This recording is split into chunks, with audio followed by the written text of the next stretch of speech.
ചാനലുകൾ തമ്മിലുള്ള യുദ്ധം അല്ലെങ്കിൽ മാധ്യമങ്ങൾ തമ്മിലുള്ള യുദ്ധം എന്ന് പറയുന്ന മാധ്യമങ്ങൾ ആരംഭിച്ച അന്നു മുതലുള്ള ഒരു കാര്യമാണ്. പ്രധാനപ്പെട്ട രണ്ട് മുതലാളിമാരാണ് കേരളത്തിലെ നടത്തുന്ന ചാനലാണ്. ഒന്ന് ഏഷ്യാനെറ്റും അതോടൊപ്പം തന്നെ ഈ പറഞ്ഞ റിപ്പോർട്ടർ ചാനലും. രാജീവ് ചന്ദ്രശേഖർ കൃത്യമായിട്ട് മാധ്യമങ്ങളെ ഈ വിഷയവുമായി ബന്ധപ്പെട്ട് അഭിസംബോധന ചെയ്യണമായിരുന്നു. ഏഷ്യാനെറ്റ് ന്യൂസ് 100 കോടി രൂപയുടെ നഷ്ടപരിഹാരം ആവശ്യപ്പെട്ടുകൊണ്ടാണ് റിപ്പോർട്ടർ ചാനലിന് വക്കീൽ നോട്ടീസ് അയച്ചിരിക്കുന്നത്. റിപ്പോർട്ടർ ചാനൽ എന്താണ് ചെയ്തിരിക്കുന്നത്? 150 കോടിയുടെ നഷ്ടപരിഹാരം ആവശ്യപ്പെട്ടുകൊണ്ടാണ് ഏഷ്യാനെറ്റിനെതിരെ വക്കീൽ നോട്ടീസ് അയച്ചിരിക്കുന്നത്. നമ്മുടെ നാടിന് എന്തെങ്കിലുമൊക്കെ ബെനിഫിറ്റ് ഉണ്ടാകുന്ന ഒരു പദ്ധതിയുമായിട്ടൊരു ആൾ രംഗത്ത് വരുമ്പോഴത്തേക്ക് അദ്ദേഹത്തെ വിമർശിച്ച് അങ്ങ് ഇല്ലാണ്ടാക്കി കളയേണ്ട ആവശ്യമുണ്ടോ? ഹൈബി ഈഡൻ കഴിഞ്ഞ ദിവസം നിരുത്തരവാദിത്വപരമായിട്ടുള്ള ഒരു പ്രസ്താവനയല്ലേ നടത്തിയത്? കാരണം കലൂരിൽ മരമുറി നടന്നു. നമസ്കാരം. ഈ ചാനലുകൾ തമ്മിലുള്ള മത്സരം അത് കോടതിയിലേക്ക് വരെ എത്തുന്ന സാഹചര്യമാണ് ഇപ്പോഴുള്ളത്. എങ്ങനെയാണ് ഈ വിഷയത്തെ കാണുന്നത്? ചാനലുകൾ തമ്മിലുള്ള യുദ്ധം അല്ലെങ്കിൽ മാധ്യമങ്ങൾ തമ്മിലുള്ള യുദ്ധം എന്ന് പറയുന്ന മാധ്യമങ്ങൾ ആരംഭിച്ച അന്നു മുതലുള്ള ഒരു കാര്യമാണ്. പക്ഷേ അത് ദൃശ്യ മാധ്യമ രംഗത്തേക്ക് വന്നതോടുകൂടി അത് കുറച്ചുകൂടി ശക്തമായിട്ടുണ്ട് എന്ന് വേണം പറയാനായിട്ട്. കാരണം ഇതിനകത്ത് ഏറ്റവും പ്രധാനപ്പെട്ട കാര്യം എന്ന് വെച്ചാൽ TRP റേറ്റിംഗ് ആണ്. ഇപ്പോൾ ഇന്ന് മീഡിയ വൺ ചാനൽ ബാർക്ക് റേറ്റിംഗിൽ നിന്നൊക്കെ പുറത്തേക്ക് വന്നിട്ടുണ്ട്. അവർ ആ ഒരു വളരെ വലിയൊരു തീരുമാനമാണ് എടുത്തേക്കുന്നത്. കാരണം ഇതിനകത്ത് സുതാര്യമല്ല ഈ ബാർക്ക് റേറ്റിംഗ് എന്നുള്ള ഒരു വലിയ നിരീക്ഷണത്തോടു കൂടിയാണ് അവർ പുറത്തു വന്നിരിക്കുന്നത്. അവർ കുറെ വർഷങ്ങളായിട്ട് കിടന്ന് പണിയെടുക്കുന്നു. പക്ഷെ അവരുടെ വാർത്താ കണ്ടന്റുകൾ പലപ്പോഴും ഏകപക്ഷീയമായിട്ട് പോകാറുണ്ട് എന്നുള്ള ഒരു യാഥാർത്ഥ്യം തിരിച്ചറിയാതെയാണ് അവർ ബാർക്ക് റേറ്റിംഗിൽ നിന്നൊക്കെ പുറത്തേക്ക് പോന്നിരിക്കുന്നത്. പക്ഷെ അതിലൊക്കെ ഒരുപാട് ആളുകൾക്ക് ഒരുപാട് വിമർശനങ്ങളുണ്ട്. അതിനകത്ത് വന്നിരുന്ന പച്ച വർഗീയത വിളമ്പിക്കൊണ്ടിരിക്കുന്ന ആളുകളൊക്കെ പ്രവർത്തിക്കുന്ന ഒരു ചാനൽ തന്നെയാണ് മീഡിയ വൺ എന്ന് തറപ്പിച്ച് നമുക്ക് പറയാൻ സാധിക്കാം. ഒരു പ്രമോദ് രാമൻ അതിനകത്ത് ഉണ്ട് എന്ന് വിചാരിച്ചിട്ട് മീഡിയ വൺ TV ഒരു മതേതര സ്വഭാവമുള്ള ചാനലാണെന്നൊന്നും പറയാനായിട്ട് ഞാൻ ആഗ്രഹിക്കുന്നില്ല. കേരളത്തിലെ പൊതുസമൂഹം അങ്ങനെ കരുതുമെന്നും വിചാരിക്കേണ്ടതില്ല. കാരണം അതിന് കൃത്യമായൊരു ചില വർഗീയ അജണ്ടകൾ മീഡിയ വൺ ചാനലിലുണ്ട് എന്നുള്ളതൊരു റിയാലിറ്റിയാണ്. അതായത് പ്രമോദ് രാമനെ മുന്നിൽ നിർത്തിയെന്ന് വിചാരിച്ചിട്ട് ആ ഒരു അഭിപ്രായത്തിൽ നിന്ന് കേരളം പിന്നോട്ട് പോകുമെന്നൊന്നും ആരും കരുതേണ്ട കാര്യമില്ല. ഇനി നമുക്ക് വിഷയത്തിലേക്ക് തിരിച്ചു വരാം. പ്രധാനപ്പെട്ട രണ്ട് മുതലാളിമാരാണ് കേരളത്തിലെ നടത്തുന്ന ചാനലാണ്. ഒന്ന് ഏഷ്യാനെറ്റും അതോടൊപ്പം തന്നെ ഈ പറഞ്ഞ റിപ്പോർട്ടർ ചാനലും. ഏഷ്യാനെറ്റിന്റെ മുതലാളി എന്ന് പറയുന്നയാള് ശ്രീ രാജീവ് ചന്ദ്രശേഖർ ഒരു ഗ്ലോബൽ ബിസിനസ് മാഗ്നറ്റ് ആണ്.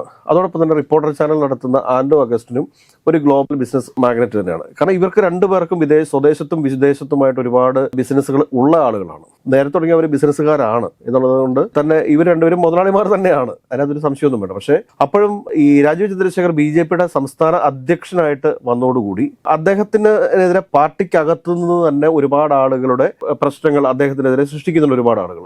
അതാരെ എന്ന് ചോദിച്ചു കഴിഞ്ഞാൽ പണ്ട് BJPക്ക് വേണ്ടിയിട്ട് പണ്ട് മുതൽ കൊടിപിടിച്ച് നടന്നിട്ടുള്ള സാധാരണക്കാരായിട്ടുള്ള പ്രവർത്തകർ അവർ ബഹുമാനിച്ചിരുന്ന നേതാക്കന്മാരെയൊക്കെ ഇദ്ദേഹം അവഗണിക്കുന്നു എന്ന ചില തോന്നലുകൾ ഉണ്ടായപ്പോഴാണ്. കാരണം BJP എന്ന് പറയുന്നത് കേരളത്തിലെ ചെറിയൊരു പാർട്ടിയൊന്നുമല്ല. 22% വോട്ടുള്ള ഒരു പാർട്ടിയാണ് കേരളത്തിലെ BJP എന്ന് പറയുന്നത്. അപ്പൊ ആ BJPയെ ഇപ്പൊ സുരേഷ് ഗോപിയുടെ രീതിയിലോ അല്ലെങ്കിൽ രാജീവ് ചന്ദ്രശേഖർ ആയിട്ടൊന്നും നമുക്ക് അസസ്മെന്റ് നടത്താൻ വേണ്ടി സാധിക്കത്തില്ല. അതിന് ഒരുപാട് വലിയ ആളുകളുടെ ഒരുപാട് വലിയ ബലിദാനികളുടെയൊക്കെ ചോരയും നീരും കൊടുത്ത് വളർത്തിയെടുത്തിട്ടുള്ള ഒരു പാർട്ടി തന്നെയാണ് BJPയെ വർഗീയ സ്വഭാവമുള്ള പാർട്ടി എന്നൊക്കെ പറഞ്ഞുകൊണ്ട് ആളുകൾ മാറ്റി നിർത്തുന്ന സമയത്തും ആ ഒരു ആശയത്തെ വളർത്തിക്കൊണ്ടുവരാൻ വേണ്ടിയിട്ട് അതിന്റെ പ്രവർത്തകർ അനുഭവിച്ചിരിക്കുന്ന വിഷമഘട്ടങ്ങളെയൊന്നും അല്ലെങ്കിൽ വിഷമഘട്ടങ്ങളെയൊന്നും നമുക്ക് വിസ്മരിച്ച് മുമ്പോട്ട് പോകാനായിട്ട് സാധിക്കത്തില്ല. അത് ഒരു റിയാലിറ്റിയാണ്, ഒരു ഫാക്റ്റാണ് എന്ന് വേണം നമ്മൾ കരുതാനായിട്ട്. അപ്പോൾ അങ്ങനെ പഴയകാല BJP പ്രവർത്തകർക്ക് അവഗണന നേരിടുന്നു എന്നൊരു തോന്നലുണ്ടായി കഴിഞ്ഞപ്പോഴത്തേക്കാണ് രാജീവ് ചന്ദ്രശേഖരനോടുള്ള ചില എതിർപ്പുകൾ BJPക്കകത്തുനിന്ന് ഉയർന്നു വരികയും ആ ഒരു എതിർപ്പുകളുടെ ഭാഗമായിട്ടാണ് ഈ കർണാടകയിലെ അദ്ദേഹത്തിന്റെ ഭൂമി ഇടപാടുമായി ബന്ധപ്പെട്ടിട്ടുള്ള പ്രശ്നങ്ങളൊക്കെ പുറത്തേക്ക് വന്നതും. അപ്പോൾ രാജീവ് ചന്ദ്രശേഖരെ സംബന്ധിച്ചിട്ട് രാജീവ് ചന്ദ്രശേഖർ ചെയ്യേണ്ട കാര്യം എന്തായിരുന്നു എന്ന് ചോദിച്ചു കഴിഞ്ഞാൽ രാജീവ് ചന്ദ്രശേഖർ കൃത്യമായിട്ട് മാധ്യമങ്ങളെ ഈ വിഷയവുമായി ബന്ധപ്പെട്ട് അഭിസംബോധന ചെയ്യണമായിരുന്നു. ചോദ്യങ്ങളിൽ നിന്ന് രാജീവ് ചന്ദ്രശേഖർ ഒളിച്ചോടി. അത് ശരിയായ രീതിയല്ല. ഒരു മാധ്യമ സ്ഥാപനത്തിന്റെ ഉടമ എന്നുള്ള രീതിയിൽ അദ്ദേഹം പ്രതികരിച്ചില്ല എങ്കിൽ തന്നെയും അദ്ദേഹം BJPയുടെ സംസ്ഥാന അധ്യക്ഷന് നേരെ ഉയർന്നു വന്നിരിക്കുന്ന ഒരു ആരോപണത്തിൽ അദ്ദേഹം മറുപടി പറയേണ്ടതായിരുന്നു. ആ മറുപടി അദ്ദേഹം പറഞ്ഞില്ല എന്നുള്ളിടത്താണ് അദ്ദേഹത്തിന്റെ മേൽ കൂടുതൽ ആരോപണങ്ങൾ അല്ലെങ്കിൽ അദ്ദേഹത്തിന്റെ മേൽ കരിനിഴൽ വീഴുന്നത് എന്ന് നമുക്ക് പറയാൻ വേണ്ടി സാധിക്കും. തീർച്ചയായിട്ടും അദ്ദേഹം മാധ്യമങ്ങളെ അഭിമുഖീകരിക്കേണ്ടതായിരുന്നു. മാധ്യമങ്ങളെ അഭിമുഖീകരിച്ച് സംസാരിക്കേണ്ടതായിരുന്നു. അവിടെ അദ്ദേഹത്തെ സംബന്ധിച്ച് അദ്ദേഹത്തിന് വലിയൊരു അട്ടർ ഫെയിലിയർ ഉണ്ടായി എന്ന് വേണം നമ്മൾ കരുതാനായിട്ട്. അപ്പൊ ഇപ്പൊ സംഭവിച്ചിരിക്കുന്ന കാര്യം എന്താണ്? രാവിലെ ഏഷ്യാനെറ്റ് ന്യൂസ് 100 കോടി രൂപയുടെ നഷ്ടപരിഹാരം ആവശ്യപ്പെട്ടുകൊണ്ടാണ് റിപ്പോർട്ടർ ചാനലിന് വക്കീൽ നോട്ടീസ് അയച്ചിരിക്കുന്നത്. തിരിച്ച് റിപ്പോർട്ടർ ചാനൽ എന്താണ് ചെയ്തിരിക്കുന്നത്? 150 കോടിയുടെ നഷ്ടപരിഹാരം ആവശ്യപ്പെട്ടുകൊണ്ടാണ് ഏഷ്യാനെറ്റിനെതിരെ വക്കീൽ നോട്ടീസ് അയച്ചിരിക്കുന്നത്. വ്യത്യസ്തമായ ഒരു കാര്യം എന്താണെന്ന് വെച്ച് കഴിഞ്ഞാൽ ഏഷ്യാനെറ്റ് അയച്ചിരിക്കുന്ന വക്കീൽ നോട്ടീസിനകത്ത് അരുൺകുമാറിനെയും സ്മൃതിയെയും സുജയ പാർവതിയെയും അതോടൊപ്പം തന്നെ ജിമ്മി ജെയിംസ് ഉൾപ്പെടെയുള്ള എല്ലാ ആളുകളെയും അതിനകത്ത് കക്ഷി ചേർത്തിട്ടുണ്ട്. തിരിച്ച് ഇവിടെ നിന്ന് റിപ്പോർട്ടർ ചാനൽ നൽകിയിരിക്കുന്ന ഒരു വക്കീൽ നോട്ടീസിൽ അവിടുത്തെ സുരേഷ് കുമാർ, അതോടൊപ്പം തന്നെ വിനു വി ജോൺ, അംജോദ് വർഗീസ്, സിന്ധു സൂര്യകുമാർ ഇവരെല്ലാം പ്രതി ചേർത്തുകൊണ്ടാണ് റിപ്പോർട്ടർ ചാനൽ കൊടുത്തിരിക്കുന്നത്. അത് കൂടാണ്ട് തന്നെ റിപ്പോർട്ടർ ചാനലിനെതിരെ വ്യാജ വാർത്ത പ്രചരിപ്പിച്ച ആ വ്യാജ വാർത്തകളെല്ലാം ചാനൽ പ്ലാറ്റ്ഫോമിൽ നിന്ന് റിമൂവ് ചെയ്യണം എന്നുള്ള ഒരു ഉത്തരവ് കൂടി റിപ്പോർട്ടർ ചാനൽ സ്വന്തമാക്കിയിട്ടുണ്ട്. അപ്പൊ ഇതിന്റെ നമ്മൾ മനസ്സിലാക്കേണ്ടത് എന്താണ്? മെസ്സി വരില്ല, അല്ലെങ്കിൽ മെസ്സിയുടെ കാര്യത്തിൽ കേരളത്തിൽ ഉണ്ടായിട്ടുള്ള വിവാദം, ആ വിവാദത്തെ തുടർന്ന് ആന്റോ അഗസ്റ്റ് ഒരിക്കലും ഒളിച്ചോടിയിട്ടില്ല. കഴിഞ്ഞ ദിവസം നമ്മുടെ ഫ്ലോറിൽ വന്നിരുന്ന അദ്ദേഹം ഇന്റർവ്യൂ നമുക്ക് തന്നതാണ്. ആ ഇന്റർവ്യൂവിൽ അദ്ദേഹം കൃത്യവും വ്യക്തവുമായിട്ടാണ് പറയുന്നത്. കാര്യങ്ങൾ വളരെ കൃത്യമായിട്ട് അദ്ദേഹം പറയുന്നുണ്ട്. എന്തിനാണ് ഈ വ്യഗ്രത എന്നാണ് നമ്മൾ ചോദിക്കേണ്ടത്. ഒരു ടെക്നിക്കൽ എറർ വരുമ്പോൾ അതിനെ നമ്മൾ പൂർണ്ണമായിട്ടും സപ്പോർട്ട് ചെയ്യലേ വേണ്ടത്. നമ്മുടെ നാടിന് എന്തെങ്കിലുമൊക്കെ ബെനിഫിറ്റ് ഉണ്ടാകുന്ന ഒരു പദ്ധതിയുമായിട്ടൊരു ആൾ രംഗത്ത് വരുമ്പോഴത്തേക്ക് അദ്ദേഹത്തെ വിമർശിച്ച് അങ്ങ് ഇല്ലാണ്ടാക്കി കളയേണ്ട ആവശ്യമുണ്ടോ? ഈ ലോകത്തെ എല്ലാവരും ജനിച്ചപ്പോൾ മുതൽ ഇപ്പോൾ വരെ പുണ്യവാളന്മാരായിട്ടൊന്നും അല്ലല്ലോ മുമ്പോട്ട് പോയിക്കൊണ്ടിരിക്കുന്നത്. ഓരോരുത്തരുടെയും ജീവിതം എടുത്ത് വെട്ടിക്കീറി പരിശോധിച്ചു കഴിഞ്ഞാൽ അതിനകത്തെല്ലാം പോസിറ്റീവും നെഗറ്റീവും ഒക്കെ ഉണ്ടാവും. ഇപ്പോഴവരെങ്ങനെയാണ് എന്നുള്ളതിനെ കുറിച്ച് മാത്രം നമ്മൾ ചിന്തിച്ചാൽ മതി. അത് കൂടാതെ തന്നെ അത്ര സുതാര്യമായിട്ടാണ് അദ്ദേഹം വന്ന് കാര്യങ്ങൾ വിശദീകരിച്ചത്. ഇങ്ങനെയാണ് കാര്യങ്ങൾ. ചില കാര്യത്തിലൊക്കെ ചില വീഴ്ചകൾ സംഭവിച്ചിട്ടുണ്ട്. ഫിഫ അംഗീകാരമുള്ള സ്റ്റേഡിയമാണോ കലൂർ സ്റ്റേഡിയം എന്നൊക്കെ മുൻകൂട്ടി പരിശോധിക്കേണ്ടതായിരുന്നു. പക്ഷെ നേരത്തെ ഇന്റർനാഷണൽ മത്സരങ്ങൾ നടന്നിട്ടുള്ള കലൂർ സ്റ്റേഡിയത്തിന് ഫിഫയുടെ പെർമിഷൻ ഉണ്ട്, അല്ലെങ്കിൽ ഫിഫയുടെ അംഗീകാരമുണ്ട് എന്ന് അദ്ദേഹം കരുതിയിരുന്നു. ആ ഒരു തെറ്റായ ധാരണയ്ക്ക് അദ്ദേഹത്തിന് കൊടുക്കേണ്ടി വന്ന വില എത്രയായിരുന്നു? പൈസയുടെ അല്ല ഞാൻ ചോദിക്കുന്നത്, എത്ര വലിയ രീതിയിലാണ് ആക്രമിക്കപ്പെട്ടത്.